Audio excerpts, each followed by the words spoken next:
Hello everybody, my name is Professor Rich and today we're looking at Grammar 101, the basics of English sentence structures. We're going right into that fundamental grammar, the building blocks of the language. So today in this video you will learn the most basic structural component of English, the very atoms of the language. This is the kind of grammar which native speakers will study in English at school. It's the kind of grammar that helps us understand how the language is constructed. Does understanding this help you be a better speaker of English? Yes. Is it needed? Let's talk about that later. So let's start with a little interesting activity. I'm going to show you a sentence and I want you to identify the different types of words in the sentence. That is, the parts of speech, as we say. So take a look at this. What are the parts of speech in this sentence? And you can see the sentence says, the massive dog jumped over the fence and we were all quite surprised. And you can see I have identified 6 parts of speech. I'd like you to type what you think those are into the chat. If you're watching this video later, then you can jot or note those answers down on a piece of paper and make sure that you do subscribe to the channel and smash that like button. So I'll give you about another 30 seconds to have a go at that. The massive dog jumped over the fence and we were all quite surprised. The massive dog jumped over the fence and we were all quite surprised. The massive dog jumped over the fence and we were all quite surprised.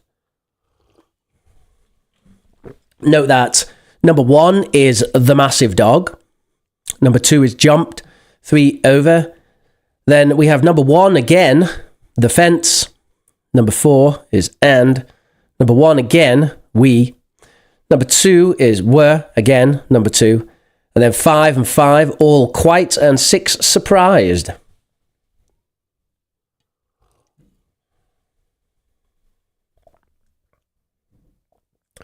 We've got some very fancy terms coming out here. We really don't need fancy terms because we're just asking for the basic parts of speech in this sentence here. So I'll give you the answers. Number 1 is in fact the noun. Number 2, verb. Number 3, preposition. Number 4 is a conjunction. Number 5, adverb. And number 6, adjective. And you can see those answers right there. Now, we can, of course, talk about the parts of the noun phrase, the massive dog or the fence, but I did underline the whole thing as one part. So, they are the parts of speech. That gives us an idea of what we're going to talk about today. Let's begin by talking about a sentence. So, what is a sentence? How does a sentence relate to the language? So, a sentence is primarily a way of grouping written English. When we speak, we do often speak in sentences, but also we sometimes don't. And actually, often we don't. If you look at a naturally transcribed conversation in spoken English, you'll see that people often don't speak in sentences. So, when people are speaking, what do we call that? We often say that's an utterance. An utterance is just some group of words with meaning that somebody says. let's go back to sentence then. What is a sentence? A sentence represents a complete thought. If something is not a complete thought, it is not a sentence. So the idea of a sentence is it's a complete thought. It starts with a big letter and it ends with a full stop, a question mark, or an exclamation mark. That is a sentence. So I'll show you that information on the board for you to take a look at. These are the things that I just said. And you can see there, something that's not a sentence is, I really like. Now, why is that not a sentence? It has a subject, it has a predicate or main verb, and it has a full stop, it has a capital letter. So why is it not a sentence? It's not a sentence because it does not represent a complete thought. We may also say that it's not a sentence because the verb like is not an intransitive verb, which means the verb like needs some kind of object. So I really like is not a sentence. It's not a complete thought. I hope you're remembering this because we do have a test. So, a sentence, that is the meaning of a sentence. A sentence is a complete thought. What about the form, the structure of a sentence? So, a sentence is one or more clause, and a clause is a subject and a predicate. That's it. So, a very simple sentence is just subject plus predicate. Now, what is a predicate? So, I guess we know what a subject is, right? A subject is the thing the sentence is about. What thing, what object, person, place, whatever is the sentence about, that is the subject. The predicate, the old definition of predicate, that is the old grandma definition, talked about how the predicate modifies, changes, or represents the verb in some way. But that definition is now archaic. The new definition of predicate is it's everything else in the sentence. So that means a sentence is a subject plus everything else in the sentence. Now, you might think that definition is a little bit circular. Well, get used to it, kid, because that's what languages are like. And that is definitely what grammar is like when you really get into it. So the basic complete thought in English, a sentence, is made up of subject plus everything else in the sentence, or subject plus predicate. So let's have a look at some examples where I've marked this. Like I said, a predicate tells us something about the subject, and this was actually the old definition of how we defined what a predicate was. But the definition now of a predicate is it's everything other than the subject. So we can see some examples there on the board. Subject plus predicate. I am. That is a sentence. It's a complete thought. We have the subject I and the predicate am. Pretty simple. I really like cheese. The predicate is really like cheese. The red ball is on top of the white table. Subject is the red ball. So you can see the subject there is not a simple noun, but a noun phrase. And we'll talk about that later. And here we have the subject it, and then the predicate has already been said a lot. You'll notice, for you guys out there with very strong, advanced grammar skills, you'll notice that that is a passive sentence. All right, so are you ready for a little test? Not quite. In a moment, we'll have a little test. First, I want to say something here that we We cannot make a sentence that doesn't represent a complete thought. Every sentence must represent a complete thought. That's the definition of a sentence. However, we can represent a complete thought without it being a sentence. That is possible. Because remember, a sentence needs a subject plus predicate and a capital letter and punctuation at the end of the sentence. But we can actually represent a complete thought without it being a sentence. And obviously people do this a lot when speaking, but you can do that in writing as well. Not everything you write needs to be a sentence. So let's take a look at some examples of that. We've got fire, fire. We have lol, lol. Has anyone said lol yet today? It's one of Manuel Gordillo's favourite expressions. We have politician in trouble. It's not a sentence. There is no main verb. So there is no predicate. Politician in trouble. It's just a subject, basically. And that, what does that mean? Is that a complete thought? Is that a complete thought?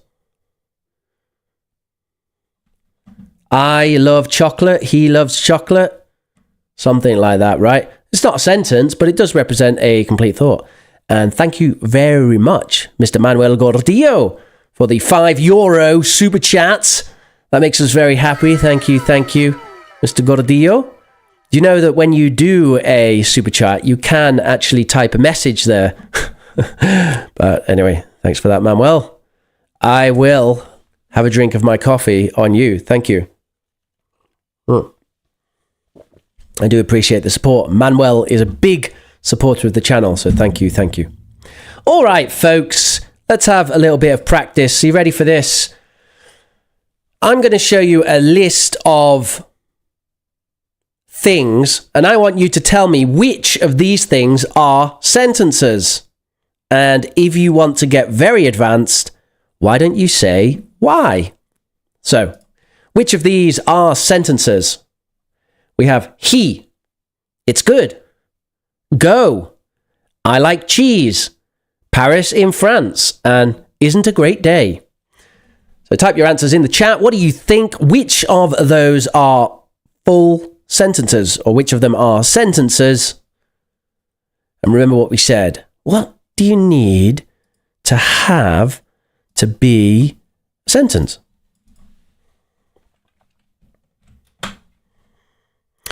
And I will give you about 30 seconds to do that. Welcome to everyone joining the stream today. My name is Professor Rich.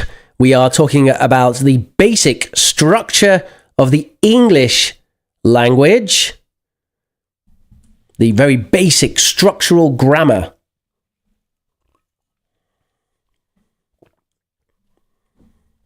So we've got a variety of answers. Anawat says 2, 3, and 4. Sonia Buttarini says a 2, 4, and a 6. Pavia says 2, 3, 4, and 6. Dreamer says 2, 3, 4, and 6 as well. And we've got 2, 4, 6. So lots of different answers. That is very, very interesting. Very, very interesting. Everyone is incorrect. I have not had one correct answer yet. I'll just give you another 10 seconds to try again. Oh, dear me. Okay, we're going to need to go through this. So, number 1, no, that's not a sentence, is it? I think we can all agree that that's not a sentence. It's just a subject. It's good. Now, that, in fact, is a sentence, isn't it? We have the subject, it, and we have the predicate, is good. And we have a full stop. Ta-da, we're very happy. That's a full sentence. What about go? Is that a full sentence? No, it's not. Ah, or maybe it is.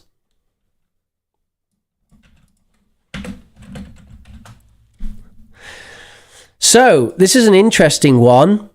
Some people will say this is not a sentence because there's no subject. some people will say it is a sentence because there's an implied subject, which is you go. And actually, theoretical syntax often takes this position. So the theoretical syntax, that means the underlying structural investigation of the language, the real theoretical linguists, they often say, yeah, it is a sentence and there's an implied subject. So with that one, you can have it either way. I like cheese. I like cheese. No. There's no full stop. If you don't have a full stop, it's not a sentence. Paris in France. Definitely not. That's a headline. Or something like that. It's definitely not a sentence. Anyway, where's the verb? Isn't a great day. That's not a sentence. There's no subject. So no subject, no verb, no full stop. So the answers are 2, definitely, and maybe 3 with the implied subject. So there you go, folks. You learn something new every day.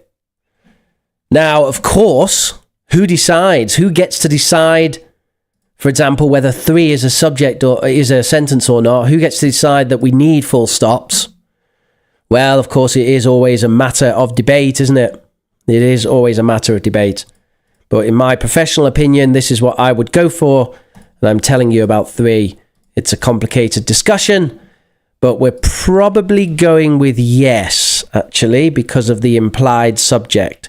And we'll talk more about the implied subject in a little bit, because it's kind of a big deal in English. So, let's talk about it a bit. Let's talk about the subject. Subject. What is a subject? We know that subject, we said before, is what the sentence is about. It's the focal thing in the sentence, the person, the object, the place. Now, a subject in English always takes the form of a noun.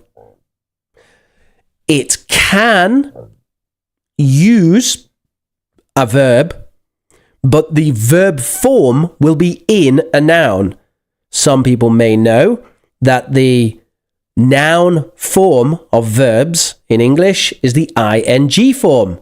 So often when we use a sentence where the subject is a verb, for example, eating healthy food, then we put that in an ing form. Eating healthy food is good. Eating healthy food is fun, etc. Now, a subject, as I said, always takes the form of a noun, and it usually contains a simple noun. So a simple noun is just one word that is a noun. For example, dog, coffee, banana, coin, table, man. They are simple nouns. So usually a subject actually contains a simple noun. However, often the subject is more than a simple noun. So it's not like dog likes cheese, right? We say like the big dog likes cheese, right? And not table is good. More like my table is good. Often the subject contains a simple noun, but normally the subject is a noun phrase. So that's the deal with subjects. Now, what about predicate? The predicate. So the predicate must contain a verb. And we saw that in the previous exercise. This is the golden rule of English. If there is one grammar rule in English which is more important and more true than any other, it is that a predicate must contain a verb. It's a real big deal in English. Some other languages, they don't have this, but in English, we do. predicate must contain a verb. It's the golden rule of English. Now, that's why we often say with imperatives, there is an implied subject as well, because the other golden rule, the second golden rule of English, is that we have subject-verb agreement. So if the predicate must contain a verb and we have subject-verb agreement, then there must be a subject. All right. So check the examples below. Do the predicates contain verbs? Take a look at those sentences. What do you think? Do all of those predicates, the predicates are in grey, do they all contain verbs?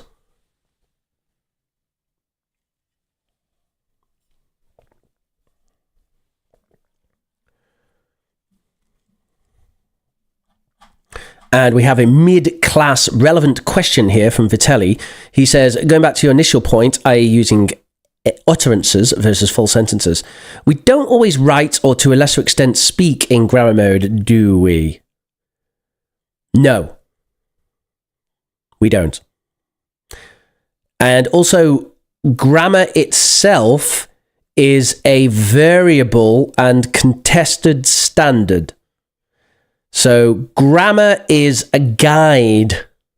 It is a guide, but it's an unnatural one. Language does not naturally conform to grammar. It only does so by convention. So the rules are, in fact, the rules that we place on them, and therefore they are contested. That is, different people, different variations for certain, have different grammar rules. And then on top of that, no, we don't always conform to those rules, even if we're a big fan of grammar. So even people who are really into their grammar, and they make sure that they say fewer people, not less, fewer. Even people who are really into that, they still don't always speak and don't always write in grammar mode. Although you're right that in writing, people often do try to be as grammatically accurate as possible. So that's true. And everyone's coming in here and saying, yes, they all contain predicates, so that's great. So let's talk about nouns. What is a noun? A noun is a word to represent a thing. For example, an object, an idea, or a place. An example of a simple noun is dog. Then we have a noun phrase. So let me make this easy for you. Whenever someone says phrase, that just means a number of words. So it could be one word even, but normally it's more than one word. 2 words, 3 words, 4 words, whatever, it's a phrase. But one word can be a phrase as well. But normally when people say phrase, they mean 2 words, 3 words, 4 words. Okay, that's all phrase means. So when I say a noun phrase, I just mean some number of words which together act as a noun. And now we can make a rule about this. We can say, well, all subjects are noun phrases. All subjects are noun phrases. If they are a simple noun, it's still a noun phrase. If they're a complex noun, it's a noun phrase. If they're a WH clause, it's a noun phrase. Whatever it is, it's a group of words which acts as a noun. That is true, in my opinion, for sure. So all subjects are noun phrases. I've got a little note there that not everyone agrees, as they don't always agree with everything. But there you go. All subjects are noun phrases. It's a good generalization. All right, let's talk about verbs. So a verb is a word to represent an action or state. And you might remember that often verbs in English are separated into action verbs and state verbs. And that is important for some of the grammar structures in English. For example, present continuous, continuous tenses. They are sometimes dependent on whether it's an action or a state. So you do need to know, is something an action or is it a state? And you can see some examples on the screen here with he runs is an action, run is an action, it's something you do. It is good. Is represents a state. It's the state of it, and the state is it's good. By the way, interesting side point here, that when we use a verb to describe a state, then this part of the sentence here is not called an object. That's not called an object, it's called a complement. So essentially, the objects for state verbs are actually complements. That is totally irrelevant to everything, but, well, more or less, but just so you know, you want to impress your friends with your grammar knowledge, then what you normally call an object is called a complement when you use a state verb. All right, and before I told you a noun phrase is any number of words which act as a noun. So what do you think is a verb phrase?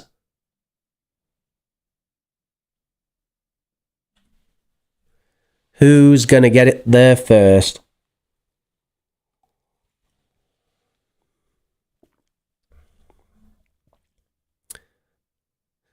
It's an interesting point there by Pavia about, I have a friend whose texts often feature tense errors, occasionally rendering messages somewhat perplexing and challenging to interpret.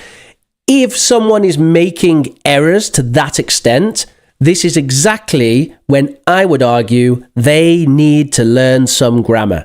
So when someone actually has this problem, that is when you need to learn more grammar. And I'm saying this as a teacher who often tries to steer students away from learning grammar. But in that case that Pavia just mentioned, I think that is a good example of someone who does need to learn more grammar. When a lack of grammar knowledge is impeding your communication. And of course, Zoya got it, that a verb phrase is any phrase that is any number of words that acts as a verb. And so you can see there's some examples. We got run, that's a verb phrase. We have run out, which some keen-eyed students might realize is, of course, a phrasal verb, which means, let's not even talk about what it means because we're doing grammar today. We've got be running, some kind of continuous tense going on there with an auxiliary verb.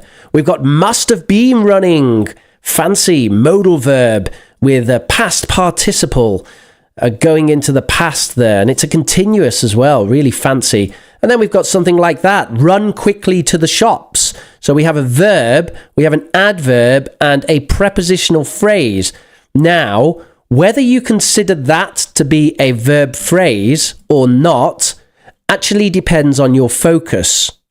No one can argue that this is not a verb phrase. It is a verb phrase. But the question is, when do you consider this a verb phrase? And when do you want to separate it and say, no, that's the verb phrase, and this is an adverb altering the verb phrase? It just entirely depends on what you want to think about, what you want to consider at the time. But it is perfectly okay to say this is a verb phrase because it is a group of words which acts together as a verb. And we can put the prepositional phrase and the adverb into what we consider the verb phrase and just say, look, there it is, that's a unit. Now, this, of course, is very useful for students when they're learning vocabulary, because maybe you want to specifically learn that verb, the verb of run quickly to the shops. Maybe that's the verb you want to learn in that exact form. And I think that's a good idea to do stuff like that. So, yeah, it's a verb phrase. All right. Great. So let's have some practice. I want you to correct these false statements. I'm going to show you 4 statements. They are all false. And I want you to correct the false statements. So correct the false statements. Take a look at those statements. Can you correct those?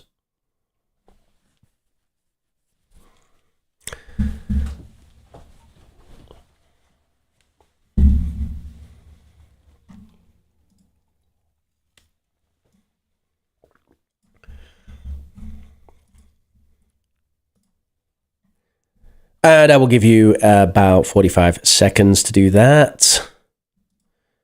So have a little think about that.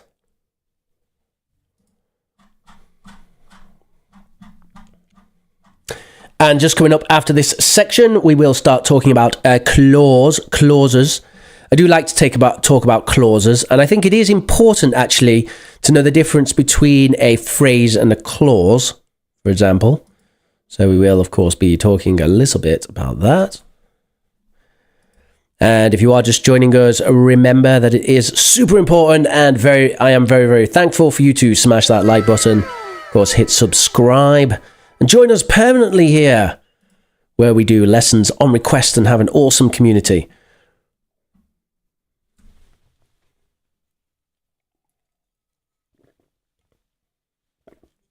So we've got some good answers coming in here. Shimi is absolutely correct for number 1, that a subject must contain a noun. Very good, Shimi. Well done.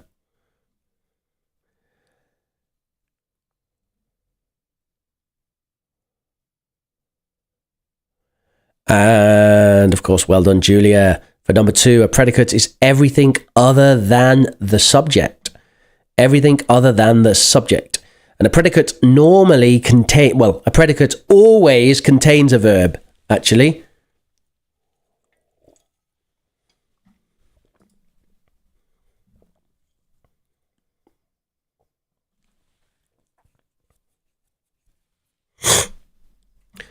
See, people are getting a little bit concerned about number 3.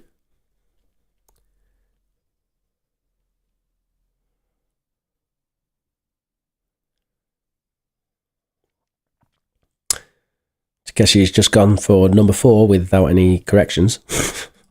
No, you need to correct it, Takeshi.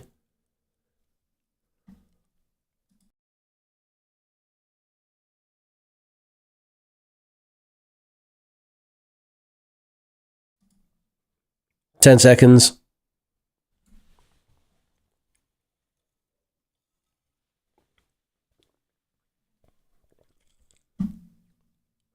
Right, okay. I guess I'm going to do it then. So as we said, yes, in fact, that is a noun for number 1. Number 2 is the subject, as previously mentioned. Sorry, I get a bit OCD about colours. They have to be consistent. A noun phrase is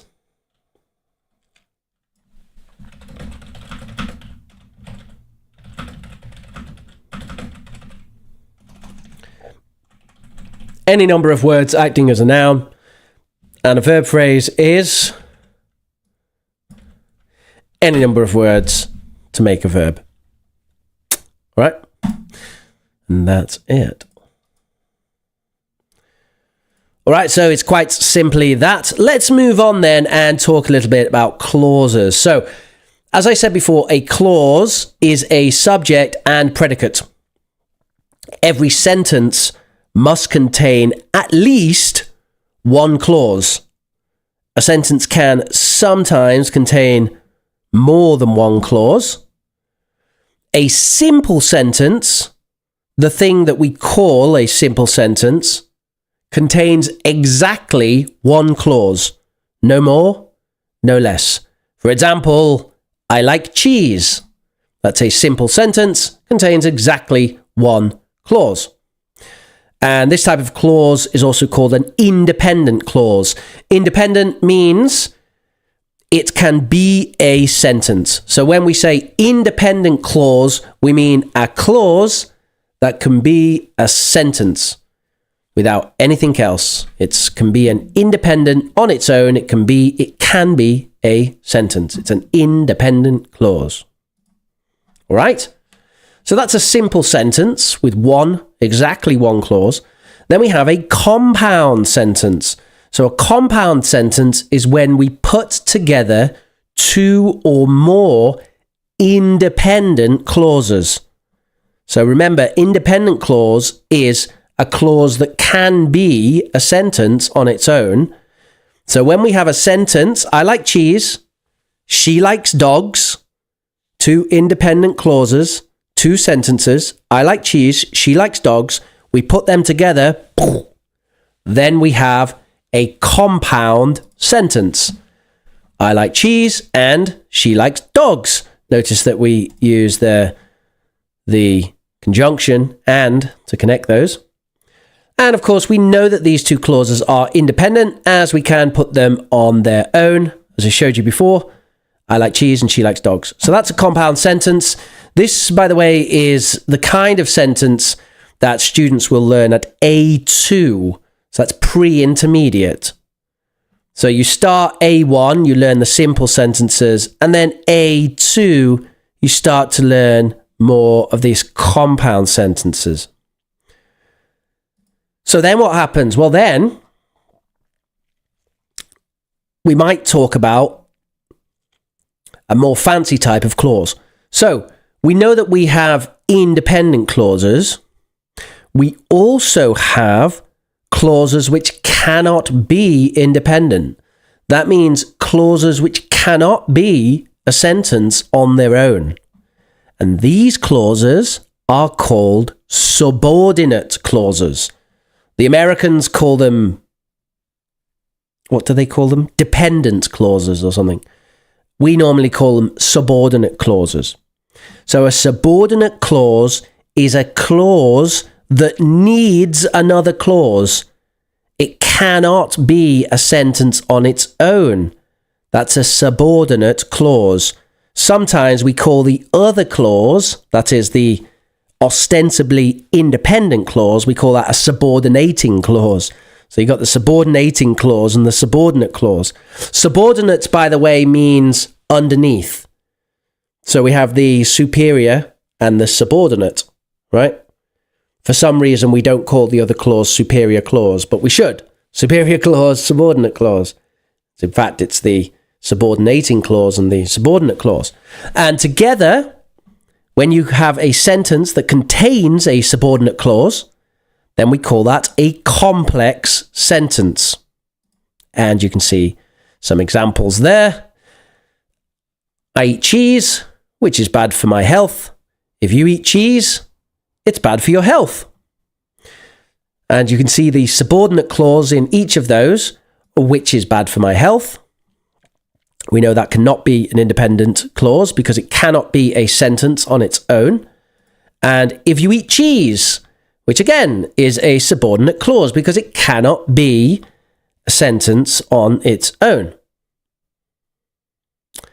All right, so that's our subordinate clause. These are complex sentences, and complex sentences you start to learn at B1, but you really use them a lot at B2. So at B2, we start to use a lot of complex sentences, that is, with sentences with subordinate clauses. So now I'm going to give you a list of sentences, and I want you to decide, are they simple, compound, or complex? And there are 6 of them. Are you ready? All right, you have about 1 minute to do that, or maybe 2 minutes. Take a look. What do you think? Which of those are simple? Which of them are compound? And which of them are complex? And I will finish off my coffee. It always goes way too quick. I think it's about time for a poll as well, isn't it? It's about time for a poll. Should we have a poll?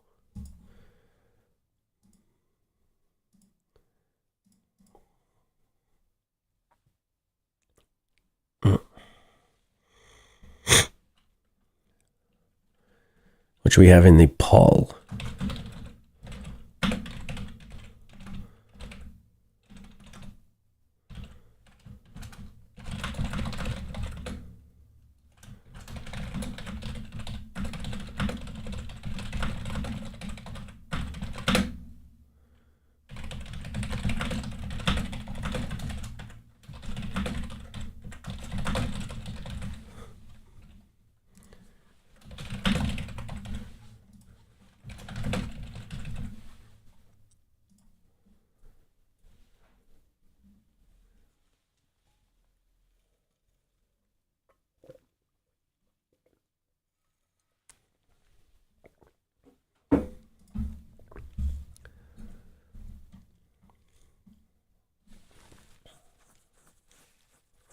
30 seconds and we'll get some answers.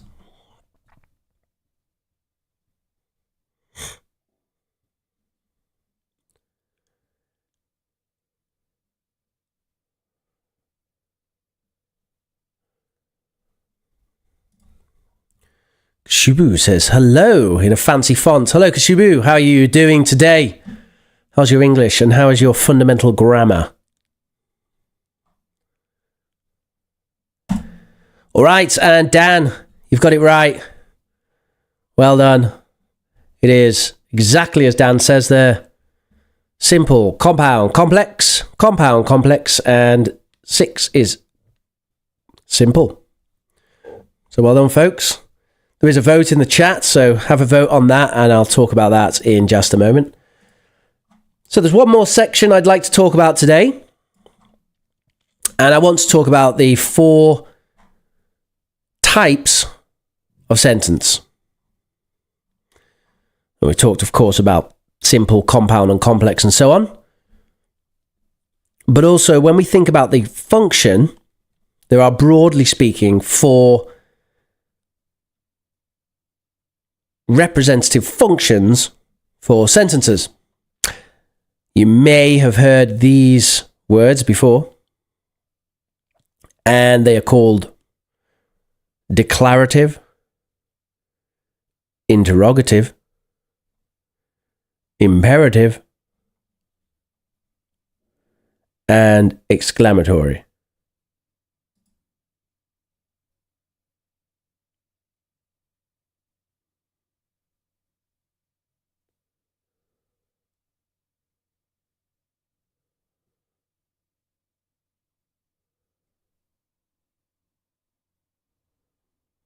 So let me show you some examples of that.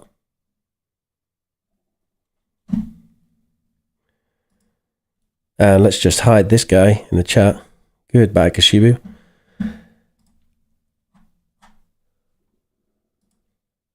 So you can see there are 4 types of sentence: declarative, interrogative, imperative, and exclamatory.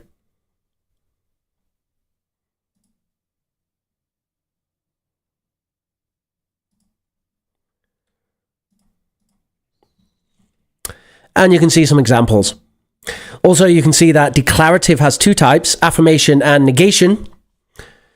I like cheese, affirmation, that's a declarative affirmation. Then negation, declarative negation, I don't like cheese. Interrogative, do you like cheese? Imperative, give me some cheese. And exclamatory, what a lovely cheese! So 4 types of sentence, broadly speaking, with fancy names. I always thought they're very fancy names, aren't they? Declarative, interrogative, imperative, exclamatory. Do we really need to call them those things? Sure, there's an easier way of mentioning that. But hey-ho.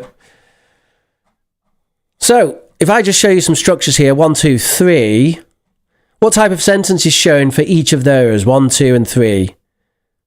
Given what I just told you, what do you think? Oh, excuse me.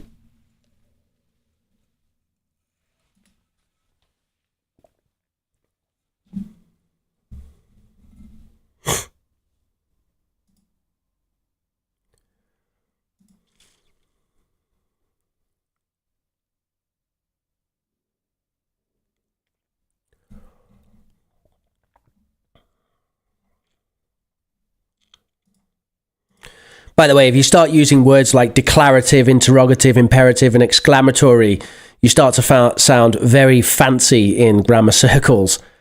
Grammarians love to use words like this. 20 seconds and then we'll get some answers.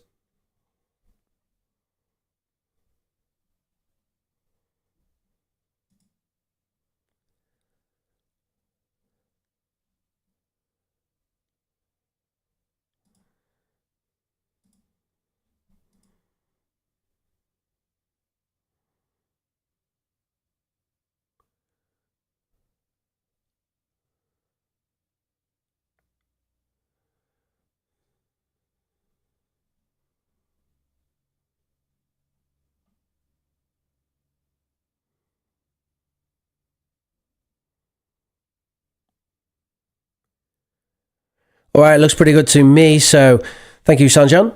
Yep, we've got the declarative, interrogative, and the imperative right there. And we talked before about the subject being implied. It's quite important in English. Then we might want to talk about voice, of course. Voice is quite an important part of grammar. And by voice, I don't mean style. Style is like formal and informal. When we say voice, we mean the active and passive voice. Now, I'm not going to go deeply into the active and passive grammar today, but you can see here the basics.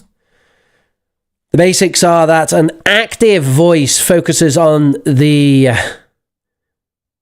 agent, doer, or actor, and a passive voice focuses on the thing which is changed or the thing which is acted upon.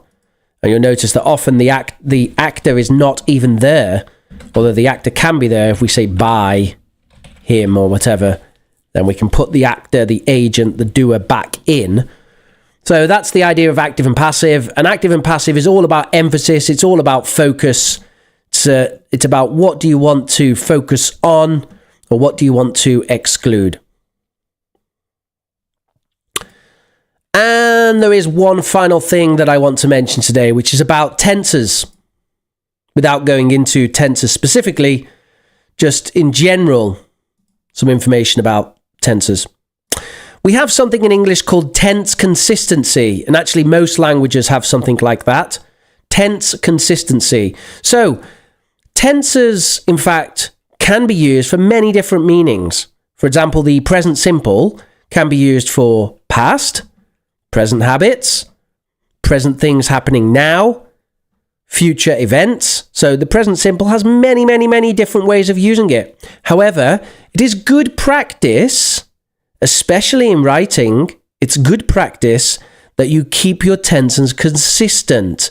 In other words, if you're telling a story in the past and you choose to use present simple to do that, which you can, then you keep it consistent, as in consistently use present simple for that specific story. And if you're asking a question to someone who's using present simple, for example, then you'll probably keep that consistent as well. So you stay consistent both with the form you're using yourself, but also the form that your conversation partner, your interlocutor, is also using.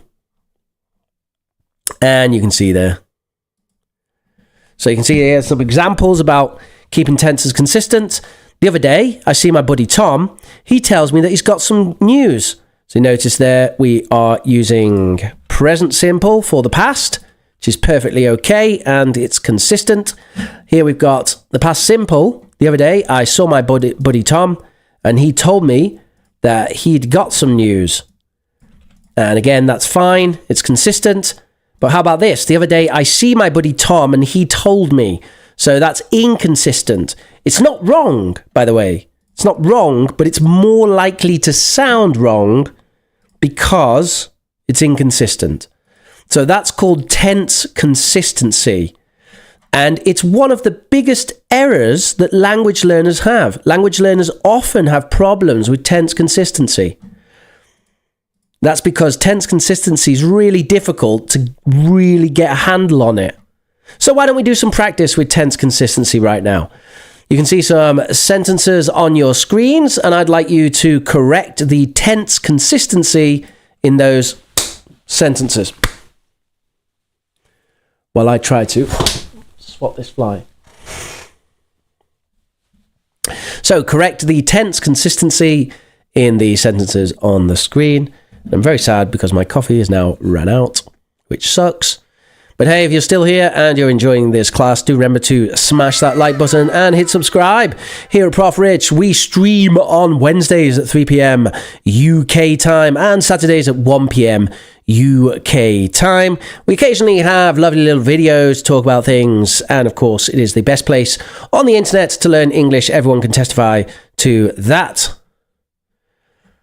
And I will happily challenge anyone to a teach-off. If there's anyone out there who thinks they can teach something very well, I would love to do some kind of a teach-off with you. Does anyone want to do that? Send me an email, professorreach@gmail.com.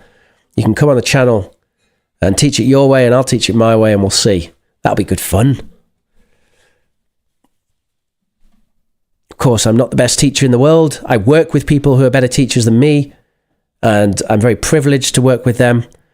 And I think that teachers always have things to learn, which is why it would be so fun to do a teach-off, because I'm sure that I would learn some things, which is always great. It's one of the reasons why I love being a teacher, is that you're always learning to do things better. You're always learning to refine, improve, go back to stuff that you forgot about from 5 or 10 years ago and do new things. It is a profession which constantly provides interesting challenges. And very interesting results to the poll there in the chat. 50% say it's interesting, 38% say it's helpful, 11% fun, and 0% useless. 0% useless. I am amazed. Especially since I myself consider a lot of what we talked about today to be useless, but apparently you guys don't agree. So there you go.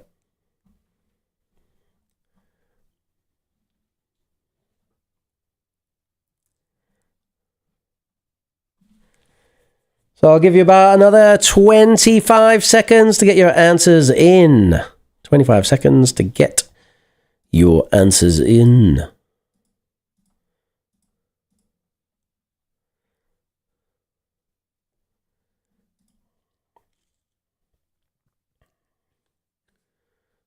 Let's have a look what Dream has put there.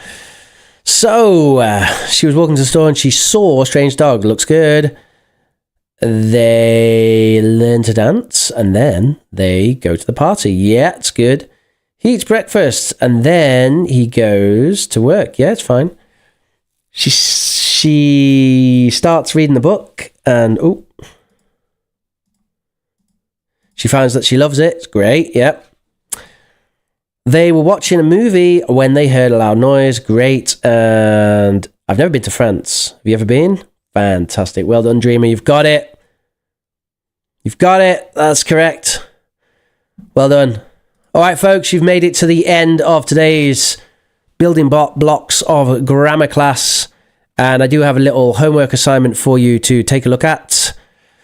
So I'd like you to tell a story in under 2 minutes. Choose one of the following types of sentence. Use only that type of sentence for the whole story.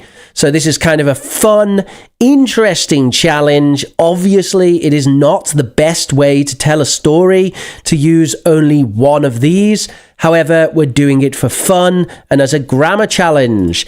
Your options are complex sentences, simple sentences, or the passive. So, for example, if you choose the passive, then every sentence in your story must be a passive.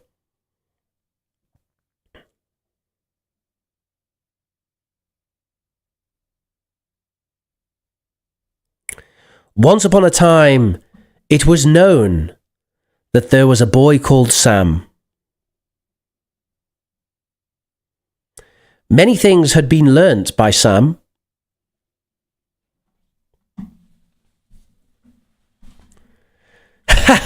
It's complicated, but it's fun. It's a bit of fun.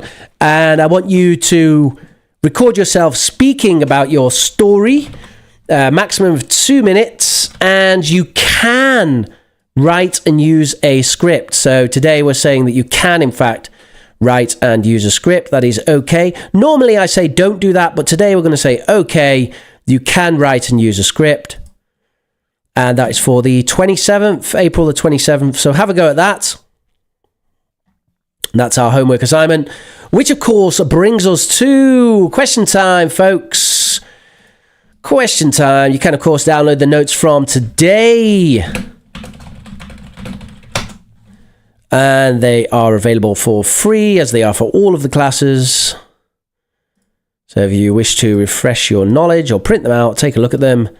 The link is now in the chat, and it will now be down below the video.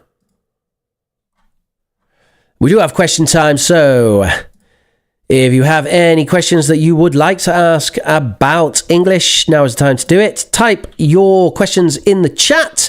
if you'd like to do that now. And while I wait for some of those questions to build up, we're going to have a little interactive activity for you guys, which is, what class topic would you like next, or in the future, basically? So what class topic would you like next? And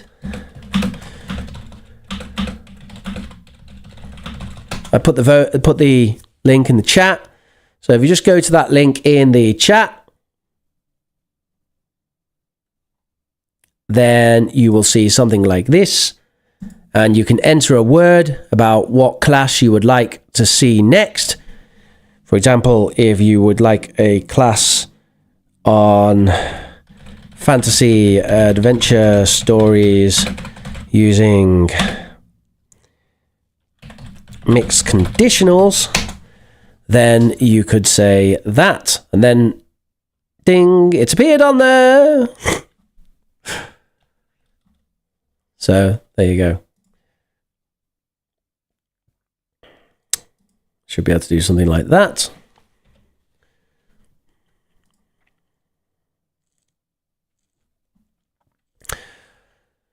While we build up some questions. So, interesting question there from Anawat, who's talking about all kinds of fancy stuff. Do we use the appositive when we're speaking? So, let's unfancify it a little bit and talk about what exactly is the appositive. So, the appositive, also called a positive noun or positive phrase, is a noun phrase that follows another noun phrase and provides additional information about it. The two words or phrases are described as being in apposition. So the usual structure is that the antecedent, a noun phrase that the appositive will give more information about, is followed by the appositive. So for example, my best friend, a doctor, is coming to town. The capital of France, Paris, is a popular destination. The author, Jane Austen, is best known for her second novel. So, in answer to your question, Anawat, they are used in speaking normally when acting as a guide, telling a story, or narrating. So that's the situation when we use the appositive. It's when we're acting as a guide, or we're narrating, or we're telling a story.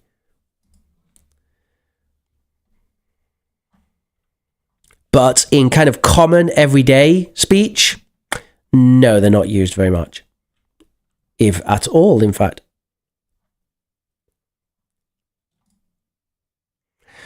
Pavia says, what tips can I offer my friend who constantly fumbles with tenses while texting?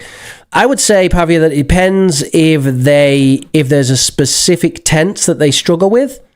So it's a question of identifying if there's a specific issue that they're having, a specific tense issue that they're having, in which case, of course, you can offer them some guidance on that sort of area. But if it's just generally struggling with tenses, there's not really a lot you can do other than encourage them to brush up on their grammar a little bit. You can also ask them clarifying questions like, do you mean this or this? And provide the two options for them to choose. When, of course, you're providing them with distinct options which would change the meaning of what they're saying, then that could help them. So asking for clarification.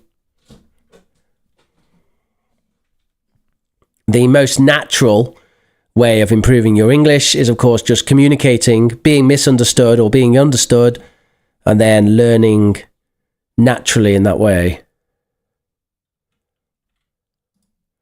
Can you craft the sentence of on borrowed time for me? Like we're on borrowed time? On borrowed time. On borrowed time.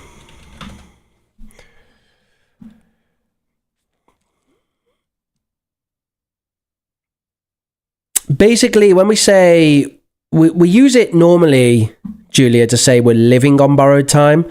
And it means that you lived longer than expected and you are expected to die soon. So if you say he's living on borrowed time, I'm living on borrowed time, we're living on borrowed time, It means at any moment, pretty much, you can die, but you're continuing to live longer than was expected. That is living on borrowed time. That's the full expression there. And Pallavi's super late. No problem, you can watch it afterwards. Dan says, what's the difference between he is no killer and he is not a killer? He is no killer. He is not a killer. Mamma mia.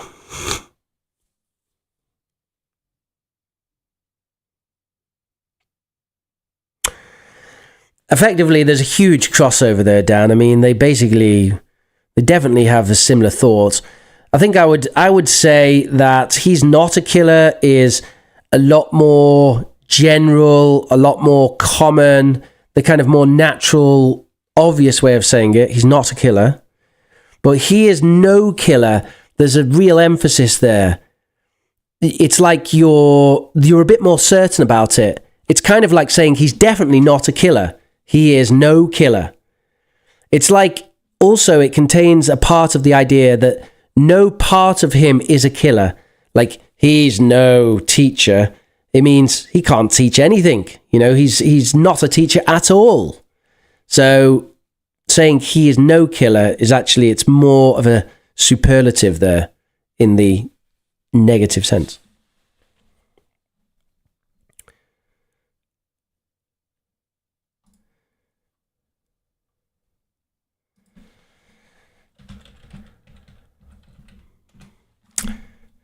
So we have a question here from Ranit who says, is parallelism necessary in a sentence?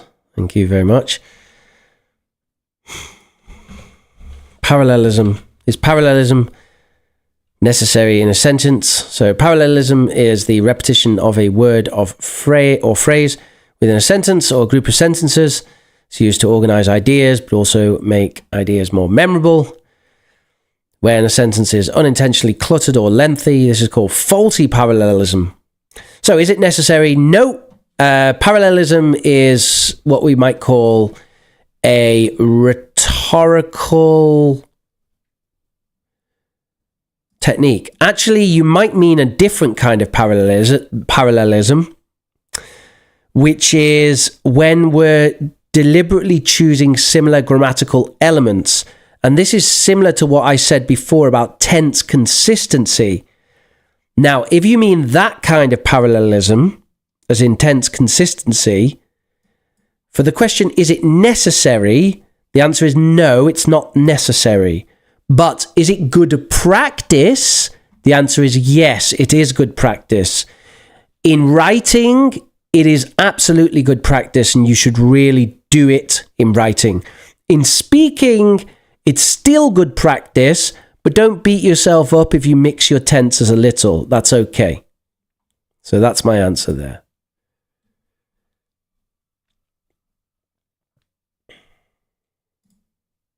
Yes, something like that, Julia. If you use it yourself, of course.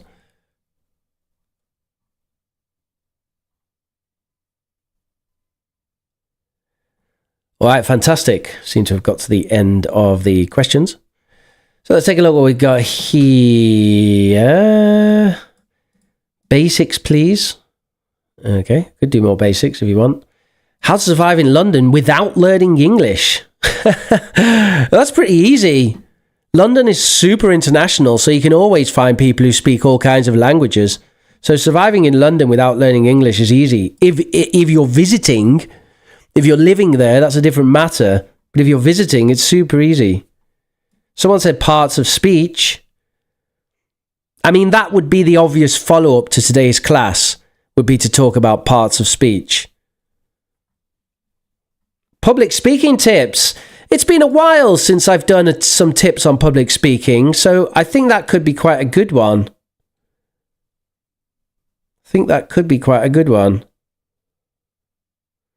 All right, fantastic. Okay, well, thank you very much for that. All right, folks, so thank you very much for joining me today. Hope you've enjoyed it. My name has been Professor Rich. If you have enjoyed the class today, make sure that you subscribe and smash that like button while you're here. We are live on Wednesdays at 3 p.m. UK and Saturdays at 1 p.m. UK. Plus, there are some other videos that go out here and there. Pallavi, there is homework. I'm sure you can find that in the video or someone will post it on the Discord. Thank you very much, everybody. Have a lovely week. I feel a little bit exhausted, so I am going to end here. Catch you later, folks. See you on Saturday. Bye-bye now.